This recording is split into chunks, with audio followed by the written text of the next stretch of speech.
Greyman! Greyman! Greyman! Greyman! Greyman! Greyman! Greyman! Holy YouTube video, Greyman! Grey Maniacs gather! It's me again with another one of my what have I read this week? Very slim stack of readables this week. Some Lois Lane basically.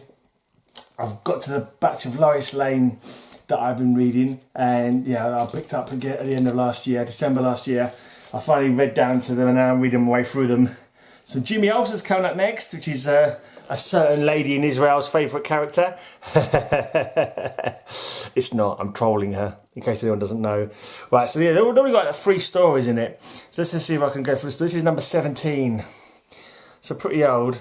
In this first one, a rich woman learns how to read minds, and she finds out that Clark Kent is actually Superman, and she decides that she wants to marry Clark Kent. So Lois Lane is setting her up to try and marry Clark Kent. But he's not falling for her. He doesn't want to marry her. And in the end, there's various things that Lois does to try and get them together.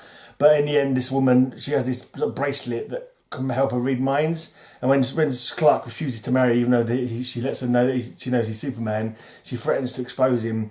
And she throws a plant pot at him, and her bracelet breaks and flies off. And I think he uses super hypnotism to make her forget. Yeah, super hypnotism. And then suddenly she no longer loves Clark Kent, much to Lois's, what? Why don't you love it? Right, next one, Superman's girlfriend Lois Lane, but this one, Lana Lang, Superwoman. Why does he end up giving her superpowers? I can't remember. Oh, a blood transfusion. That's right. He randomly says to her, "Would you like to have a blood transfusion? Would you like to have superpowers like me?" And she's like, "Yeah." And she's thinking, and Lois are thinking, well, if she's given her superpowers, there's no reason he can't marry her now. Because the reason he won't marry is because of the fact that he's worried about their enemies, his enemies, getting the women he loves, kind of thing. To get their own back against him. But if he's got superpowers, there's no reason they can't get married. But then, mysteriously, so Lois thinks that he's going to marry Lana, or ask Lana to marry. Then mysteriously he gives a blood transfusion to Lois a little while later. This is really weird actually, because you'd think this would be in another story coming up. Because the Super Lana and Super Lois are featured in another story. They have a little bit of crossover, a little bit of like carrying on from previous stories in these books actually.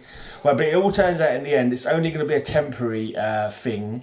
They're only going to have superpowers temporarily, and the reason he's given it to them is because he's made a deal with Brainiac. Brainiac said he was going to do something unless he leaves the planet for a while, and he tells him he's going to kill Lois and Lana. I can't remember why, but he's sworn that he would leave the planet and wouldn't try and save them. But what he does, by giving them superpowers, the explosion that they fly into doesn't kill them. So he manages to outwit Brainiac while at the same time keeping his word. How Lois Lane got her job. This is the third story, and it goes through about the jobs that she did before Clark Kent and Superman came on the scene. Where obviously she made her career by doing lots of Superman stories, but she was like, oh yeah, but before Superman ever came along, I was still top. I still got the job by doing this and this and this. And it turns out every story that she tells of how she got the job, turns out that somehow Superman was related to it, and Superman kind of did something that Superman did, created like a knock-on effect that made it so that Lois survived what she was doing and got the story, kind of thing. So yeah, so all in all, it was all down to Superman. Right, then this is number 18, I believe. Number 18. Right, this guy from another world comes and wants Lois to marry him. And eventually she's thinking, oh yeah, I think I do want to marry him. And he says, you don't mind the fact that whatever happens, you're going to marry me, blah, blah, yeah. She goes, yes, yeah. And it turns out that he's like an android being controlled. Oh, that's not the right story anyway, is it? I'll tell you the cover story. So let me finish with the cover story. It turns out that the actual astounding man is just like an android being controlled by a wizened old geezer. Like, I mean, she's already promised to marry him. But what she does, she gets her own android of her being controlled by an old woman. So the fit, gorgeous androids marry each other, and the two older people who are controlling the androids think that they're marrying a young hottie, when in fact they're just Mento controlling them or something. It's like, yeah, okay, it's all very weird. The first story on this one, they're making a movie about the Daily Planet, and that's been mentioned. In the meantime, there's a new reporter who's come in, and Lois gives her a chance. Lois helps her to get her first scoop because Perry's going to turn her down outright, but Lois helps her to get her first scoop.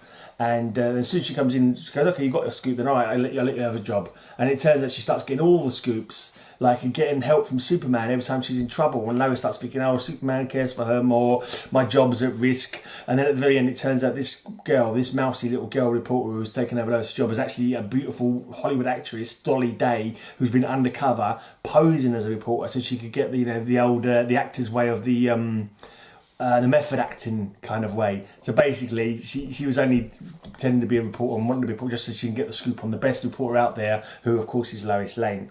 Right, then this next story is called The Sleeping Doom. There's this jewel that Superman's always bringing things back from space that turn out to be a little bit dangerous, or very dangerous. It's this jewel, and he gives one each to Perry, Jimmy and Lois, and it turns out once they fall asleep, there's an alien entity in the jewel that takes them over, so she has to try and stay awake until Superman comes back to Earth, otherwise she's going to be taken over by these aliens. She's just about to fall asleep, and Superman arrives and saves the day, kind of thing. Yeah. Right, I've already told you about Lois wedding astounding man. Let's see if I can find you the little bit page at the end where you see that. There you go. There's the beautiful androids. The beautiful androids, and there's the two older people controlling the androids, thinking they've got, I don't know, they're both laughing. Ha ha ha, tee hee. And as Lois had hoped, Ooga Mooga, who is secretly Astounding Man, and Gina, who is secretly the Lois Lane android, are very happy, though unaware of each other's existence. So I can't see how you'd get much joy out of controlling a robot being married to another. Yeah, it's not like he's getting anything, unless there's some kind of... Yeah, I'm not going to go there. Some kind of virtual reality thing where you feel what the robots feel. Yeah, let's not go there. These are innocent comics from innocent times, and they didn't necessarily consider the wider, picture of what they were portraying. Maybe. Right, Mr. and Mrs. Clark Kent. This is number 19, an imaginary story. I think it's a little series of imaginary stories, actually. Let me see. Hurry home, dear. Supper will be ready soon. Would our neighbours be astounded if they knew my husband Clark is leaving our home for a secret tunnel as Superman? That's a lovely homey scene there. Love the art on these. So good. The day Lois Lane forgot Superman. Yeah, she gets hypnotised. She's so busy pining over Superman all the time. Her sister Lucy gets a hypnotist to stop her from remembering Superman. And she starts getting on with her life, not worrying about Superman every 5 minutes. There's a little call out, there's a big Superman poster, and she's looking straight at it. She thinks she's looking straight at it, but then she notices a Pat Boone. A Pat Boone at the Regal? Lucy, look who's playing at the Regal. Pat Boone. That kind of dates the comic book. This is from 1960, August 1960. Over 9 years before I was born. I love the fact that these are, just amazing. Oh, she starts falling for Clark Kent, that's right. She starts falling for Clark. Now she's not interested in Lois anymore. The real idea is if she gets a fright, she'll revert back to her love for Superman kind of thing. And then later on she gets a fright, obviously, and reverts back to, reverts back to loving Superman. What happened now? She starts thinking, again, that Superman and Clark Kent are the same, and she wants to prove it. She gets a prop machine gun, and if she fires it, Clark punches some bullet holes in the windows at super speed to try and make her think it was really a proper gun, and that gives her the shock that's needed to no longer fancy Clark and be pining over Superman again. Right, the Superman of the past. There's some flowers in this cave. For some reason, make her go back into the past. I'm assuming she was dreaming while she was under some intoxication from the aroma from these plants. And she discovers Samson. But he's secretly undercover as a jester in a Roman court. I'm pretty sure they're mixing up the mythology there. I mean, I don't know. Was Samson around in Roman times? Does that not predate the Roman times when Samson, I assume, was in the Middle East, the Jerusalem and so forth, around that kind of era, wasn't he? But anyway, yeah, the Philistines. Was it the Philistines who killed him and had his hair cut off? I don't know. But anyway, she falls for Samson for a while. I think they're about to get married, and then talking about it. They just proved, she finally managed to prove that this jester is Samson. They're in a little bit of a clinch, and then the strange forces of her waking up take her back to the future again. Right. There's a couple of little interplayed stories as well. There's like this one, Peg, that comes up every now and again. There's another one, I think Cora, not the call girl. That's not the right phrase. But she works in a drive-in restaurant kind of thing where she goes out and she serves people in their cars. I can't remember what you call that in America. Right. Here's the imaginary story of Mr. and Mrs. Clark, Superman Kent. So she's I love this is innocent times, yeah. This is back in the day. I'm sure they're married and they're sleeping in separate beds. Oh my god! Surely that's the whole point of getting married, for a bit of the woohoo, woohoo. Yeah. If Lois Lane was my wife, I wouldn't be sleeping in a separate bed. That's for sure. Even if she did fart, I'd let it slide. Right. His arms are more powerful than a locomotive, but he holds me so gently. Oh, he's wonderful, wonderful. Sigh. I can't remember what the big ending. I think she starts getting. That's right. She starts getting upset because all these women in the neighbourhood are boasting about their husbands being this and being that, and her husband's just a reporter, just a lowly reporter, and she's like, no, he's not. He's Superman. He's he's the strongest. He's the fastest. He's the bravest. But he can't come out and actually say it. And then later on, there's he goes to give some reward to a Hollywood actress, and she kisses him, and she says, "The hussy! I ought to tear her hair out." Yeah, so it's basically just, it doesn't really sort of. It's just like the end. Oh, I wish. She's like, Lois, be reasonable. I couldn't tell the actress I was married. Your life depends on our keeping it a secret. I know, but I still don't like it. I'm so unhappy. Won't people ever know we're married? Maybe someday. Meanwhile, think how dull life would be without problems. But at least, dear, we've got each other. There you are. So that's how it's resolved. It's not really resolved. It's, that's just, she has to learn to live with it. This is like an imaginary story, imagination of what would happen if they were to get married. And if it was kept secret, as it most likely would be, to save Lois from any kind of problems, and also to allow Clark to retain his secret identity. This is like an imagined thing of what it would be like for her. She wouldn't be able to tell people that she was married to Clark Kent. She'd just be married to the ever so mousy kind of Superman, Clark Kent. I mean, she wouldn't be able to tell people she was married to Superman. This one, this is another one of the imaginary stories. Let me do the stories in order though. We'll get to that one in a second when we get to it. Flight from Lois Lane. What happened in this one?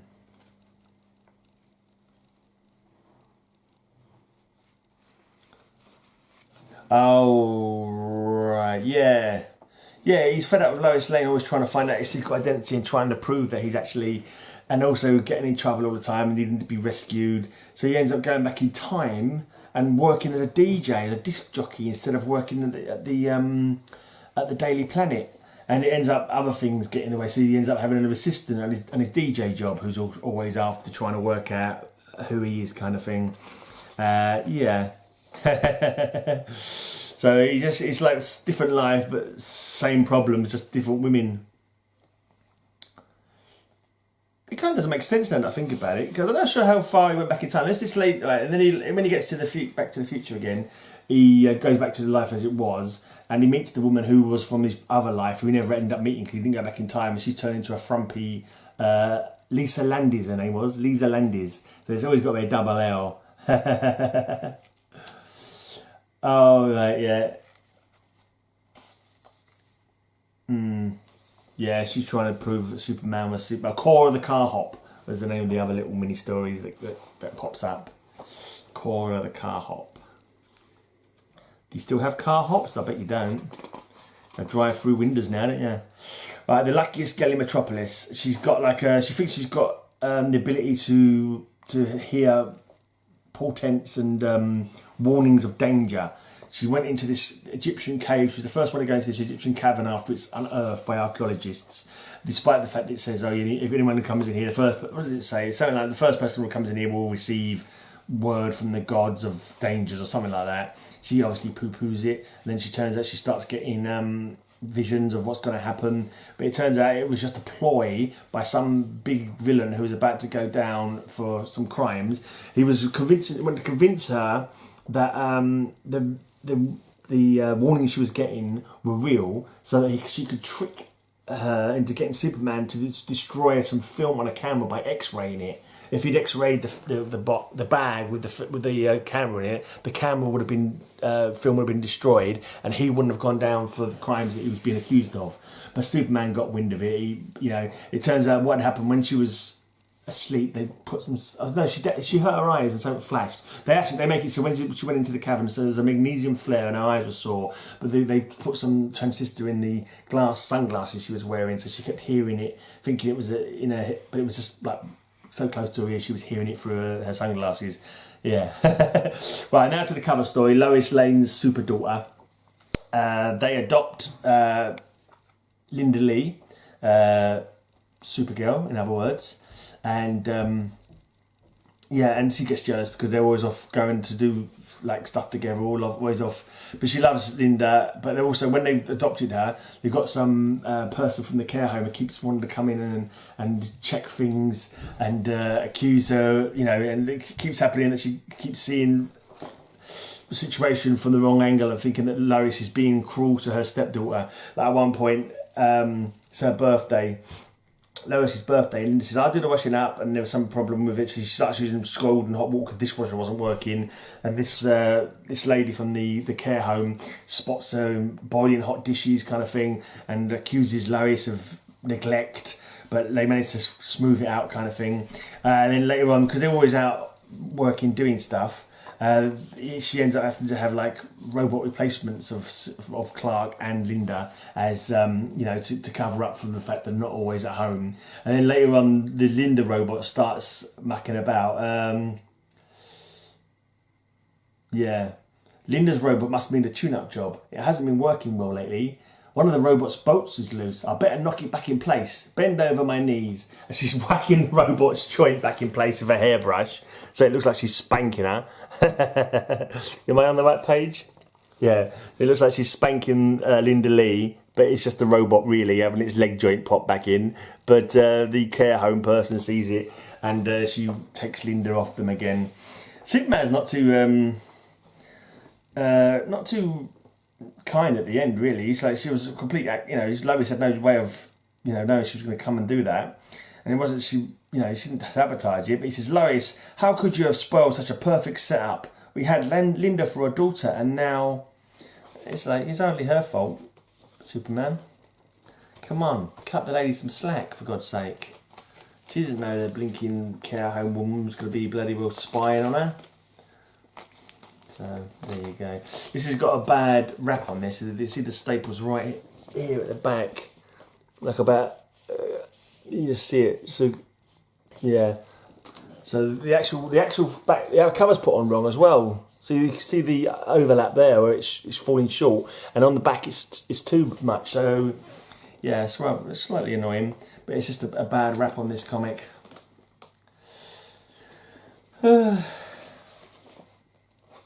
Let me put that back away. I think I've got 4 more comics to go. These videos take quite a bit long. I do go into a bit of depth. Oh.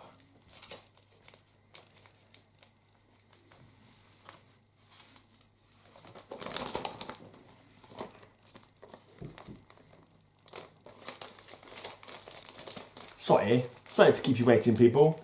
If I remember, I'll get rid of that. I probably won't remember, they know me. Right. Lovely cover here. Only 3 more comics to go. This is a fantastic cover. It's the return of Super Lois and Super Lana. Superman, now that I have superpowers, you'll want me for a wife. No, me! I have superpowers too! Lois, Lana, stop fighting! Both Lois and Lana have gained permanent superpowers. Right, but we'll get to that story when I get to it. There's going to be 3 stories in here. The first one, Lois Lane doll. There's a ploy. They make a Lois Lane line of dolls. There's all a ploy to mess with Superman. They want to destroy his Fortress of Solitude.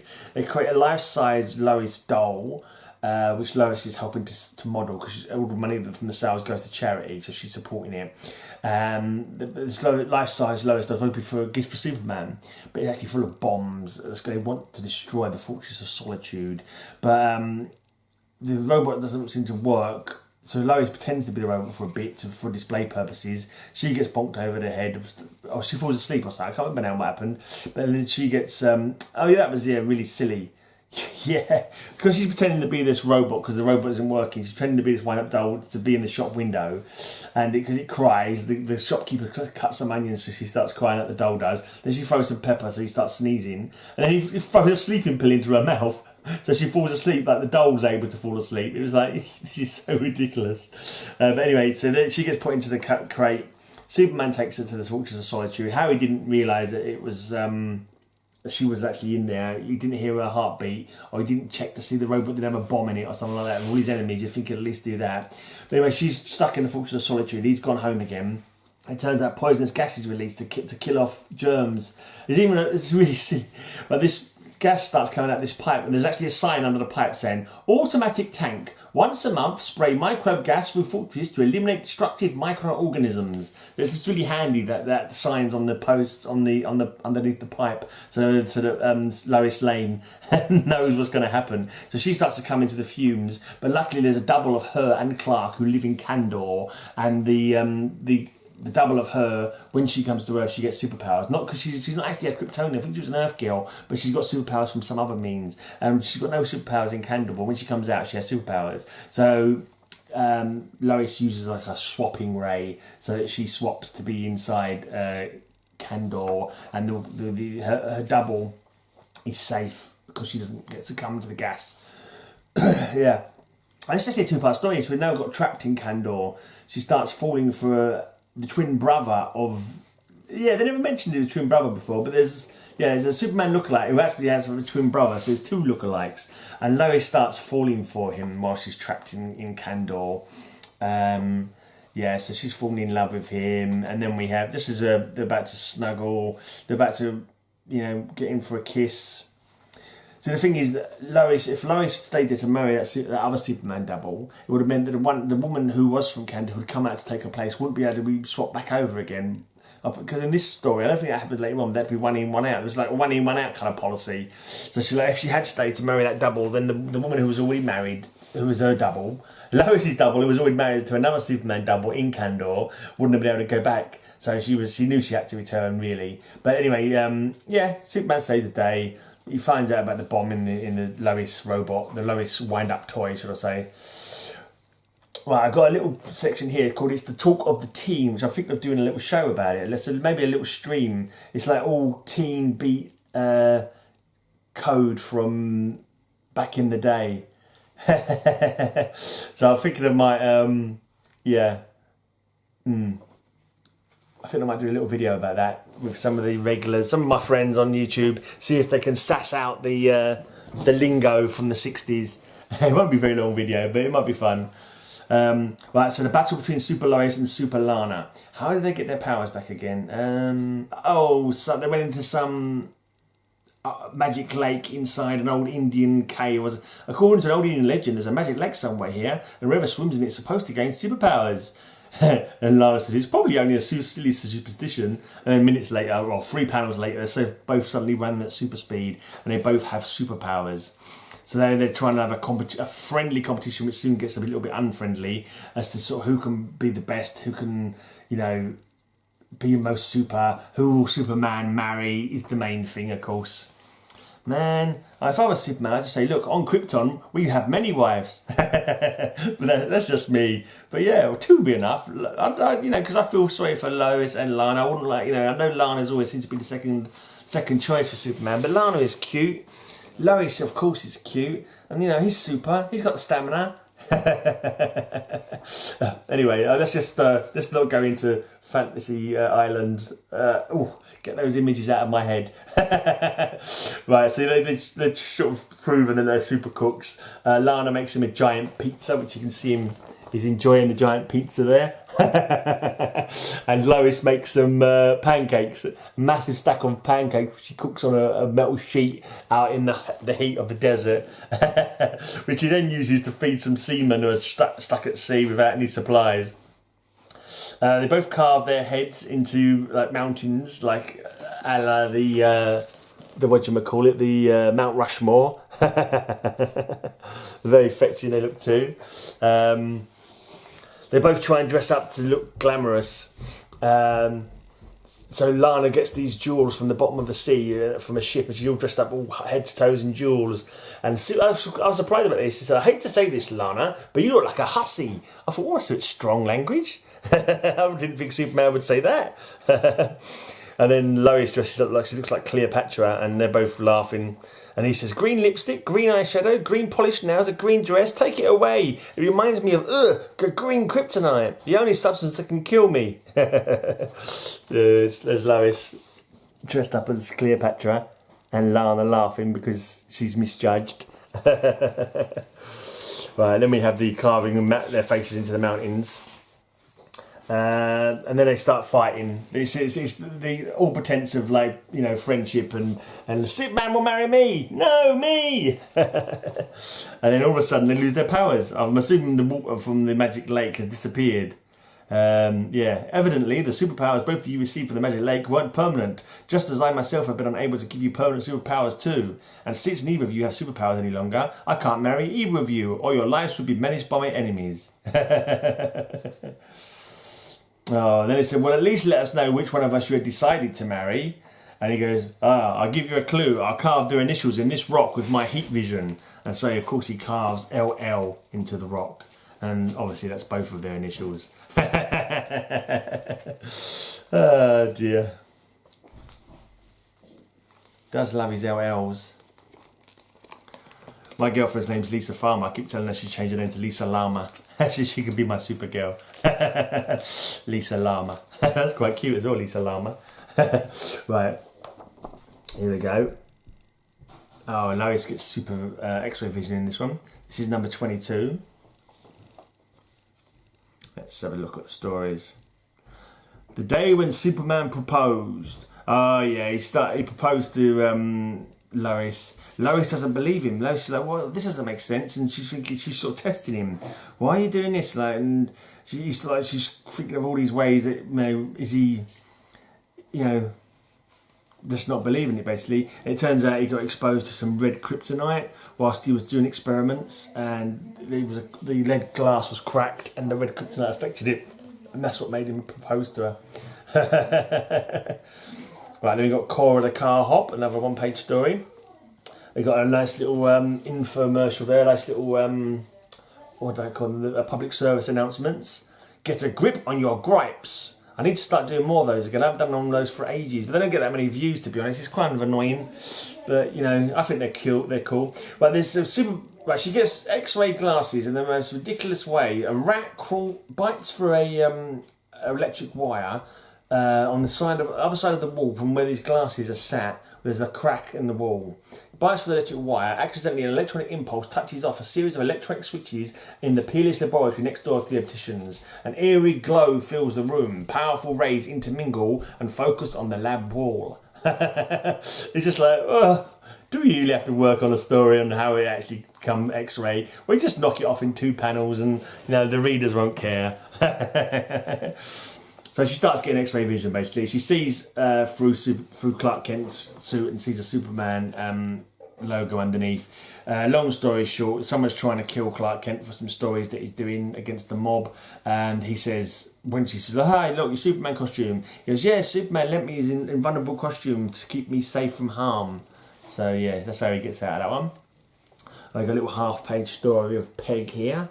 They're nothing great, those stories, but I was thinking of maybe doing a little video of some of those sometime. We'll see.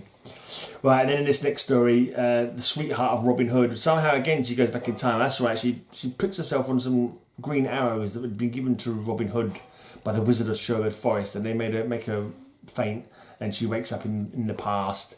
Apparently, these green arrows, the Wizard of Sherwood wasn't really Robin Hood's friend. They had poison on them, and they was going to affect him. She discovers Robin Hood and his secret identity, because everyone's got a secret identity. She manages to discover it. The sheriff of Nottingham is coming for him. She ends up waking up. Yeah. She ends up swooning. There's a woman who looks a bit like Lana Lang, who has a relationship with Robin Hood, and Lois is like, I want to have him because, you know, he's like Superman of this time kind of thing. So, and when he finds out she's actually Maid Marian, this redhead girl, this Lana Lang lookalike is actually Maid Marian with her hair dyed. She swoons and then she wakes up back into the present time, which of course is 60 years ago. For our real present time. Wow. 60-year-old comics. Hellfire. Wish these bags were bigger. They're Silver Age bags, but I wish because I double up my comics. I do one back and front. Sometimes they're a little too tight. If there's the comic's got a little bit of this corner here is a little bit turned, and getting it back in the bag, it doesn't want to sort of go in there smoothly. So this is the thing when you've got older comics. There you go, that'll do it. I got it now. I worked out a way to get it in there without turning the corner. So now that's read, it's going to go in my box. I don't know if I'll ever get around to reading it again. But at least I'm like the custodian. I'm looking after it for someone in the future. You know, these are going to stay in hopefully pretty crisp condition in my boxes. I'm not going to write my name on them like the previous owner did. Right, I haven't got number 23. I've got number 24 in it is next. I read last night. In this, the Univac computer on a game show called, I can't remember what it was called then. Oh, People Are Wacky. This computer can choose who the ideal husband is for you, and it chooses someone who actually looks exactly like Clark Kent, but isn't Clark Kent. The cover makes you think it's Clark Kent, but it's not. Some other guy. Let me get to that story in a second. I'll run you through it when I get to it. The super surprise in this one. Lois is heard from this criminal who's got out on parole. Someone's going to try and kill Superman, and it ends up she gets captured when she's trying to find out what the plot is. She gets captured to call Superman in, and they've got a safe that's got a massive piece of green kryptonite in it. And when Superman arrives, the kryptonite's going to kill him. But fortunately, all this time, her double from Kandor was viewing what was going on, and they do a duplication, a swapping ray, so they get swapped for each other. So the Lois who is tied up to the chair and able to help Superman suddenly stands up from the chair, breaks the handcuffs, and duffs up. But yeah, because she's a superpowered woman, but she's not a Kryptonian. This double of Lois. I think I mentioned that before. She's not a double. She's able to pick up the kryptonite and put it back in the lead safe, so it doesn't harm Superman anymore. So yeah, that was that story. There's another core of the car hop. A salute to our American Indians. I don't think I'm making a video of this because I think it's even though it's trying to be progressive for 1960, it's kind of a little bit now wouldn't be allowed. I don't know. I know American Indians is definitely no longer the phrase that you're meant to use. I'm pretty sure that it's Native Americans is the phrase you're supposed to use, because they were never Indian. Like they were called them Indians because they thought they discovered India by a different route, didn't they? But they were never what you'd. Yeah, I think that's what the story was anyway. But anyway. Right, so this is the one where People Are Wacky, the TV show. They've suggested someone who looks like Clark Kent, but his name's Roger. He's perfect. He's brave. He's a sportsman. He's an ex-Navy guy. He's rich. He takes on criminals who try to mug them. He saves a woman. He's an acrobat. He's a horse rider. He plays polo as well as racing horses. And Superman's kind of like he's sort of in the scenes. He's like seeing it from afar or in passing kind of thing. And then at one point it just is. That's why I've become convinced you are the perfect husband for me. Your top's all round. Lois, darling, I'm so happy. And Superman's just, he just saved the plane. He says, they're about to kiss. Well, I guess that wraps it up. It's time I return to my patrol. I'll pass at super speed, so they never know I was in the vicinity. They'll only think a sudden breeze sprang up. Whoosh! Gasp! Roger, your hair! A sudden gust of wind blew off your wig. Oh my gosh! It pulled off my toupee despite its glue. So it turns out this Roger, who is a dead spit of Clark and Superman, is bald when he's not got his wig on. So he goes running away and she never sees him again, basically. He's so embarrassed about his baldness. He leaves a farewell note saying, Dearest Lois, forgive me for deceiving you. I should have told you I was bald, but I was too vain, too dishonest, so forgive me. I'm not worthy of you. I'm leaving now on a 3-year trip around the world. Goodbye forever, Roger. And she's like, but his baldness wouldn't have mattered. But then in like thought bubbles it says, or would it?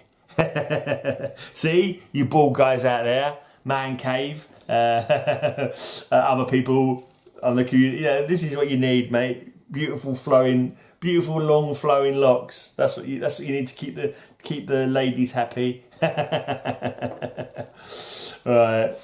Yeah, it's kind of weird. You'd think that would never happen in this day and age. You know, surely people, I don't think there's a stigma of baldness now that there was. It's just hair or not hair, get over it. It doesn't mean anything. Supposed to be bald men, meant to be more virile. They're just... That makes me not virile. Oh dear, what a pity. But at least I've got a bald head. Sorry, not that it matters. Right, this last story is Lois Lane, Traitor, where she's in the South American looking sort of place. I think they said might not have been South America, like Middle East or something like that. I can't remember the Near East, I think they said at one point. It's a made up country anyway called Fala. Yeah, it's kind of like Arabic kind of looking. The women, they all talk about it still having slavery. It says, yet by contrast they preserve their ancient barbaric customs such as snake charmers and slave auctions. I think I get into the spirit of things by going native and wearing their clothing. So she's wearing the full covering. Then a blue-eyed woman wearing covering tried to kill the president. And she's like, oh, wow, well, that's a coincidence. And she's like, yeah, well, it wasn't me. I may have been wearing that covering and have blue eyes, but it wasn't me. Then all these other things keep coming up, like that's exactly like Lois. It's like, well, no, I know it wasn't me. There's like a voice recording which sounds just like Lois. And she's like, but it wasn't. I know it wasn't me. And then she finds the fingerprints and she compares her own, and they're the same fingerprints. She's like, well, how could that be? And then she gets caught and she's about to be executed the next morning. She's saved from the fire squad at the last minute by Superman, and it turns out in the end it was a Bizarro Lois from the Bizarro planet. She wasn't quite like the other Bizarro. She had the same like ghostly white face and not quite properly put together body, but her mind was less crazy than the other Bizarro. She wasn't all that backwards kind of stuff. She didn't like ugly. She liked good looking. So she loved Superman. So she wanted him to save her. So her idea was that she was going to go and do this stuff. She was going to get accused.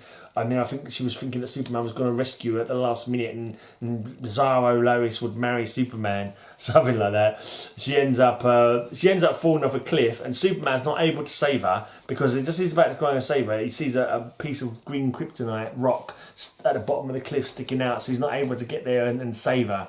I'm pretty sure he could have used his suction breath and sucked her up so she didn't fall to her doom. But anyway, so that's the little stack of Loises that I've read this week. Not really particularly well described, but yeah, hopefully you got some interest out of watching this video.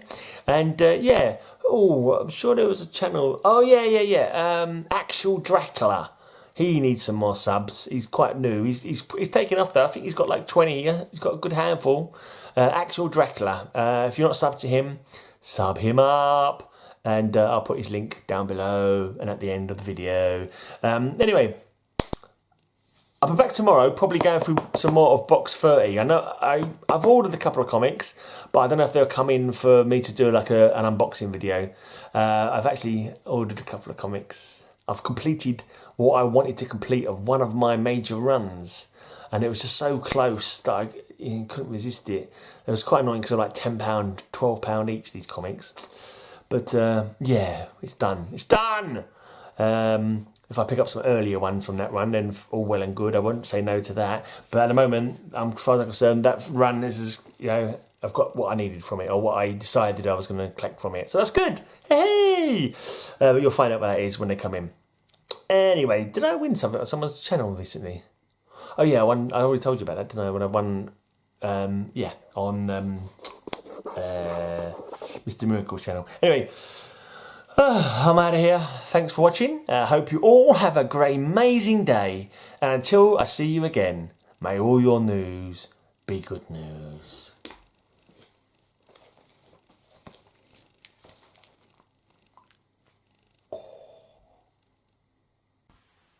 Sabab, Actual Dracula! I want you to stab him up! Actual Dracula! Go and stab him now! Or all my children of the night will make beautiful music on your neck.